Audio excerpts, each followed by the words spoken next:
আজকে আমার মনটা এত বেশি খারাপ যে সকালবেলা স্কুলে মেয়েকে আনতে গিয়েই মনটা খারাপ হয়ে গেছে। বড় মেয়েকে সকাল 7:30 বাজে স্কুলে দিয়ে আসি, ওর 10, 10:30 বাজে স্কুল ছুটি হয়। তো আমি আর এতক্ষণ স্কুলে বসে থাকি না, বাসায় চলে আসি। বাসায় এসে কিছু ঘরের কাজ কাম করে আবার 10টা 20-এ বা 10:30 বাজে চলে যাই। বেশি টাইম লাগে না স্কুলে যেতে। তো কয়েকদিন ধরে আমার ছোট মেয়েটা আপুকে স্কুলে দিয়ে আসার পর আর ঘরের ভিতরে থাকতে চায় না, শুধু কান্না করে আপুর কাছে যাওয়ার জন্য।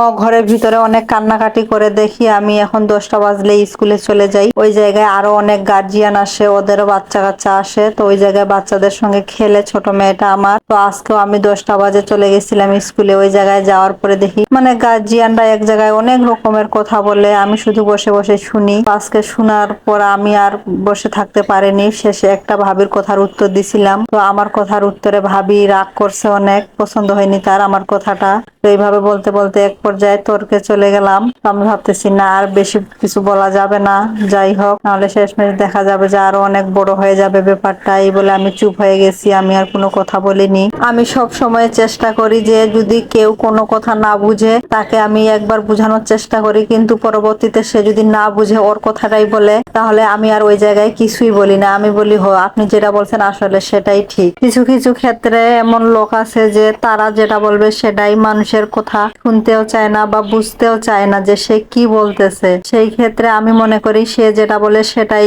আমার ভালো মনে করা উচিত। কারণ কিছু কিছু মানুষ একদমই বুঝতে চায় না। সে যদি বলে হ্যাঁ হাতি আকাশে ওড়ে, আমি তখন বলি হাতি আকাশেই ওড়ে। কারণ এই সব লোক বুঝে না, না বুঝেই অনেক বেশি কথা বলে ফেলে। তো আমিও আর তাদেরকে বোঝার চেষ্টা করি না, কারণ কি দরকার। কিছু কিছু এমন লোক আছে যে তারা যেটা বলবে সেটাই, মানুষের কথাটা বোঝার চেষ্টা করবে না যে সে আমাকে কি বুঝাইতে চাইতেছে। আসলে এটা ঠিক না।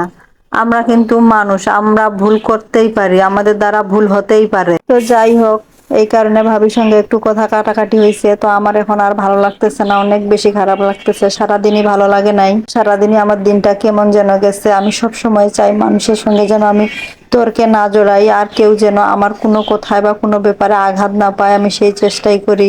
একটাকে পড়াইতে নিয়ে গেলে দুইটাকে রেডি করার লাগে। বড় মেয়েটাকে আরবি পড়াইতে নিয়ে যাব, এখন ছোট মেয়েটাকেও রেডি করার লাগবো। আমার বড় সোনা মানিকটা আরবি পড়তে যাইতেছে, আর পিছন পিছন ছোট বোনও যাচ্ছে ওরে আগাই দিতে। মনটা খারাপ থাকার কারণে আজকে রান্না বান্নাও অনেক বেশি দেরি হয়ে গেছে। এদিকে এখন মেয়েকে আরবি পড়াইতে দিয়ে আসবো না রান্না করব কিছুই বুঝতে পারতেছি না। আর রাতে রান্না করা আমার একদমই ভালো লাগে না। তো আজকে শর্টকাট, আমি ডাল আর মাছ দিয়ে আলু চচ্চড়ি আর আলু ভর্তা করব, আর কিছুই রান্না করব না।